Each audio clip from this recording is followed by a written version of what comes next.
Vertical video 3 മിനിറ്റിന് താഴെയുള്ളതാണെങ്കിൽ ഈ രണ്ട് നിയമങ്ങൾ മാത്രം നിങ്ങൾ പാലിച്ചാൽ മതി. അത് ഉറപ്പായിട്ട് ഷോർട്ട് ഫീഡിൽ കയറി ഓടിയിരിക്കും.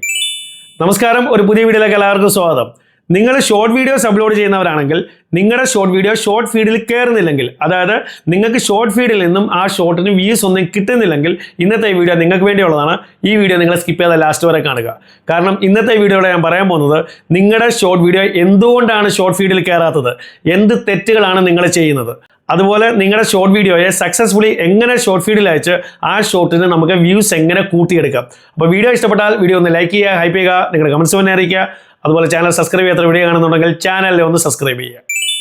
ഇവിടെ ആദ്യം നിങ്ങൾ മനസ്സിലാക്കേണ്ടത്, നിങ്ങളുടെ ഈ വീഡിയോ ഒരു ഹൊറിസോണ്ടൽ ഫോർമാറ്റിലാണെങ്കിൽ, ഹൊറിസോണ്ടൽ ഫോർമാറ്റ് എന്ന് പറഞ്ഞു കഴിഞ്ഞാൽ ഫോണിൻ്റെ ഇതേപോലെ പിടിച്ചിട്ടാണ് നിങ്ങൾ ഷൂട്ട് ചെയ്തിരിക്കുന്നതെങ്കിൽ ഇതൊരു ലോങ് വീഡിയോ ഫോർമാറ്റാണ്. പക്ഷേ നിങ്ങളുടെ ഈ വീഡിയോ ഫോണിൻ്റെ ഇതേപോലെ പിടിച്ചിട്ടാണ് നിങ്ങൾ ഷൂട്ട് ചെയ്തിരിക്കുന്നതെങ്കിൽ ഇതിനെ ചിലർ സെൽഫി മോഡ് എന്നും പറയും, അതുപോലെ ഇതിനെ വെർട്ടിക്കൽ ഫോർമാറ്റ് എന്നും പറയും. അപ്പോൾ നിങ്ങൾ വീഡിയോ ചെയ്യുമ്പോൾ അതൊരു വെർട്ടിക്കൽ ഫോർമാറ്റിൽ തന്നെ റെക്കോർഡ് ചെയ്ത് വെർട്ടിക്കൽ ഫോർമാറ്റിൽ തന്നെ അതിനെ എഡിറ്റ് ചെയ്ത് കംപ്ലീറ്റ് ചെയ്ത് കഴിഞ്ഞാൽ, അതുപോലെ ഈ വീഡിയോ ഒരു 3 മിനിറ്റിനുള്ളിലുള്ള വീഡിയോ ആണെങ്കിൽ യൂട്യൂബ് അതിനെ ഒരു ഷോർട്ട് വീഡിയോ ആയിട്ട് പരിഗണിക്കും.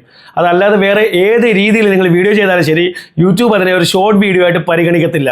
വളരെ സ്ട്രെയിറ്റ് ആൻഡ് സിമ്പിൾ ആയിട്ടുള്ള ഒരു കാര്യമാണ്. ഇത് ആദ്യം നിങ്ങളങ്ങ് മനസ്സിലാക്കുക.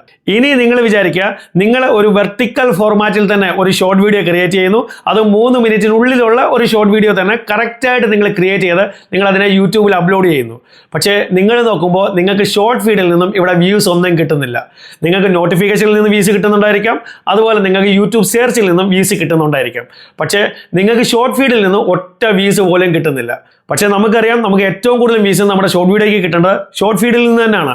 അപ്പോൾ എങ്ങനെ നമുക്ക് ഷോർട്ട് ഫീഡിൽ നിന്നും കൂടുതൽ വ്യൂസ് കിട്ടും, എങ്ങനെ നമ്മുടെ വീഡിയോയെ, നമ്മുടെ ഈ ഷോർട്ട് വീഡിയോയെ ഷോർട്ട് ഫീഡിൽ നമുക്ക് എത്തിക്കാം, എന്തൊക്കെ പോളിസികളാണ് നമ്മളിവിടെ പാലിക്കേണ്ടത്. ഇതിൽ ഒന്നാമത്തേത്, നിങ്ങളുടെ ഈ ഷോർട്ട് വീഡിയോ അതൊരു ഏജ് റെസ്ട്രിക്റ്റഡ് ആണെങ്കിൽ, അതായത് നിങ്ങളുടെ ഈ ഷോർട്ട് വീഡിയോയിലുള്ള കണ്ടന്റ് 18 വയസ്സിന് മുകളിലുള്ള ആൾക്കാർക്ക് മാത്രമേ കാണാൻ പറ്റൂ, അങ്ങനെ ഉള്ള ഒരു കണ്ടന്റ് ആണെങ്കിൽ ചിലപ്പോൾ യൂട്യൂബ് അതിനെ ഡിമോണിറ്റൈസ് ചെയ്യത്തില്ല. അതുപോലെ എന്തെങ്കിലും പോളിസി വയലേഷൻസ് എന്തെങ്കിലും ഉണ്ടോ ഇല്ലയോ എന്നുള്ളത് നമ്മളെ അറിയിക്കത്തുമില്ല, നമുക്കത് മനസ്സിലാകത്തുമില്ല. പക്ഷേ യൂട്യൂബ് ഓട്ടോമാറ്റിക്കലി അതിൽ ഏജ് റെസ്ട്രിക്റ്റഡ് ആക്കി വിടും. അപ്പം അങ്ങനെ ഏജ് റെസ്ട്രിക്റ്റഡ് ആയിട്ടുള്ള ഒരു ഷോർട്ട് വീഡിയോ ആണെങ്കിൽ ആ ഷോർട്ട് വീഡിയോ യൂട്യൂബ് ഷോർട്ട് ഫീഡിലേക്ക് അയക്കത്തില്ല. രണ്ടാമത്തെ കാര്യം, നമ്മുടെ ഈ ഷോർട്ട് വീഡിയോ ഏതെങ്കിലും കമ്മ്യൂണിറ്റി ഗൈഡ്ലൈൻസ് ഫോളോ ചെയ്യുന്നില്ലെങ്കിൽ, കമ്മ്യൂണിറ്റി ഗൈഡ്ലൈൻസ് ഒരുപാടുണ്ട്, ഇതിൽ ഏതെങ്കിലും ഒരു കമ്മ്യൂണിറ്റി ഗൈഡ്ലൈൻസ് നമ്മൾ ഫോളോ ചെയ്യുന്നില്ലെങ്കിൽ യൂട്യൂബ് ചിലപ്പോൾ നമ്മളെ അത് അറിയിക്കത്തില്ല, നമുക്കത് മനസ്സിലാകത്തുമില്ല. പക്ഷേ യൂട്യൂബ് നമ്മുടെ ഈ ഷോർട്ട് വീഡിയോയെ ഷോർട്ട് ഫീഡിലേക്ക് അയക്കത്തേയില്ല. അപ്പോൾ റൂൾസ് രണ്ടും മനസ്സിലായല്ലോ. ഇനി പ്രാക്ടിക്കലി എന്താണ് സംഭവിക്കുന്നത് എന്നുള്ളത് നോക്കാം. ചില ചാനലുകളിൽ ഒരു പോളിസി വയലേഷൻ ഉണ്ടാകത്തില്ല. അവർ ആ ഷോർട്ട് വീഡിയോ ഇട്ടാൽ ഉടൻ തന്നെ അത് ഹാൻഡ് ടു ഹാൻഡ് ഷോർട്ട് ഫീഡിലേക്ക് പോവുകയും അതിൽ നിന്ന് വ്യൂസ് വരാൻ തുടങ്ങുകയും ചെയ്യും. പക്ഷേ ചില ചാനലുകളിൽ ആ ഷോർട്ട് വീഡിയോ അപ്ലോഡ് ചെയ്താൽ ഉടൻ തന്നെ നമുക്ക് വ്യൂസ് വന്നെന്ന് വരത്തില്ല. ചിലപ്പോൾ 1-2 മണിക്കൂർ കഴിഞ്ഞതിന് ശേഷമായിരിക്കും ഷോർട്ട് ഫീഡിൽ കയറുകയും അതിൽ നിന്ന് വ്യൂസ് വരികയും ചെയ്യുന്നത്. അതുകൊണ്ട് നിങ്ങളൊരു ഷോർട്ട് വീഡിയോ ഇട്ട് കഴിഞ്ഞാൽ ഒരു 3 മണിക്കൂറെങ്കിലും നിങ്ങൾ വെയിറ്റ് ചെയ്യുക. വെയിറ്റ് ചെയ്ത് നിങ്ങൾ നോക്കുക ഷോർട്ട് ഫീഡിൽ നിന്ന് നിങ്ങൾക്ക് വ്യൂസ് വരുന്നുണ്ടോ ഇല്ലയോ എന്നുള്ളത്. അഥവാ നിങ്ങൾക്ക് ഷോർട്ട് ഫീഡിൽ നിന്നും കുറച്ചെങ്കിലും വ്യൂസ് കിട്ടിയിട്ടുണ്ടെങ്കിൽ, ഒരു 5-6 വ്യൂസെങ്കിലും കിട്ടിയിട്ടുണ്ടെങ്കിൽ അതിൻ്റെ മീനിങ് എന്ന് പറഞ്ഞാൽ അതിനെ ഷോർട്ട് ഫീഡിൽ അയച്ചിരുന്നു, പക്ഷേ ആളുകൾക്ക് അത് ഇഷ്ടപ്പെട്ടില്ല, കൂടുതൽ ആളുകളും അത് സ്വൈപ്പ് ചെയ്ത് കളഞ്ഞിട്ടുണ്ട്. അതിനുശേഷം യൂട്യൂബ് അതിനെ ഷോർട്ട് ഫീഡിൽ വെച്ചില്ല, എടുത്ത് പുറത്ത് കളഞ്ഞിട്ടുണ്ട്. അതുകൊണ്ടാണ് ഷോർട്ട് ഫീഡിൽ അയച്ചതിന് ശേഷം നിങ്ങൾക്ക് കുറച്ച് വ്യൂസ് മാത്രമേ കിട്ടിയിട്ടുള്ളൂ, പക്ഷേ ഷോർട്ട് ഫീഡിൽ അയച്ചിട്ടുണ്ടായിരുന്നു. പക്ഷേ 3 മണിക്കൂർ കഴിഞ്ഞിട്ടും അത് ഷോർട്ട് ഫീഡിൽ കയറിയിട്ടില്ല എന്നുള്ളത് പറയാൻ പറ്റത്തില്ല.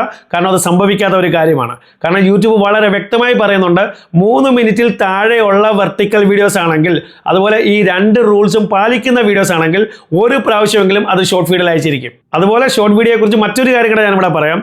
നിങ്ങളൊരു ഷോർട്ട് വീഡിയോ അപ്ലോഡ് ചെയ്യുന്നു, നിങ്ങൾക്ക് നോട്ടിഫിക്കേഷൻ നിന്ന് വ്യൂസ് വരുന്നു, നിങ്ങൾക്ക് സബ്സ്ക്രൈബേഴ്സ് നിന്ന് വ്യൂസ് വരുന്നു, യൂട്യൂബ് സെർച്ച് ചെയ്ത് നിങ്ങൾക്ക് വ്യൂസ് വരുന്നു. ഷോർട്ട് ഫീഡിൽ നിന്ന് വളരെ കുറവ് വ്യൂസ് ആയിരിക്കും വരുന്നത്, ചിലപ്പോൾ വന്നില്ലെന്നും വരാം. പക്ഷേ ചിലപ്പോൾ 2 മാസം അല്ലെങ്കിൽ 3 മാസം കഴിഞ്ഞിട്ട് ഈ ഷോർട്ട് വീഡിയോ ഷോർട്ട് ഫീഡിൽ കയറി ഓടി അതിൽ നിന്ന് നിങ്ങൾക്ക് ഒരുപാട് വ്യൂസ് കിട്ടാവുന്നതാണ്. ഇത് സംഭവിക്കാവുന്ന കാര്യമാണ്. എനിക്ക് സംഭവിച്ചിട്ടുണ്ട്, പല യൂട്യൂബേഴ്സിനും ഇത് സംഭവിക്കാറുണ്ട്. അപ്പോൾ മറ്റ് നിയമങ്ങളും കാര്യങ്ങളും ഒന്നും ഇവിടെ ഇല്ല. അത് ഈ 2 നിയമങ്ങൾ നിങ്ങൾ പാലിക്കുക. അതല്ലാതെ മറ്റ് തടസ്സങ്ങളൊന്നുമില്ല. നിങ്ങളൊരു ഷോർട്ട് വീഡിയോ ഇട്ട് കഴിഞ്ഞാൽ അത് ഷോർട്ട് ഫീഡിൽ കയറത്തില്ല എന്ന് നമുക്ക് പറയാൻ പറ്റത്തില്ല. അപ്പോൾ വീഡിയോ നിങ്ങൾക്ക് ഇഷ്ടപ്പെട്ടെങ്കിൽ വീഡിയോ ഒന്ന് ലൈക്ക് ചെയ്യുക, ഹൈപ്പ് ചെയ്യുക, നിങ്ങളുടെ കമൻസ് തന്നെ അറിയിക്കുക. അതുപോലെ ചാനൽ സബ്സ്ക്രൈബ് ചെയ്യാത്ത വീഡിയോ കാണുന്ന നമുക്ക് ചാനലിൽ ഒന്ന് സബ്സ്ക്രൈബ് ചെയ്യുക.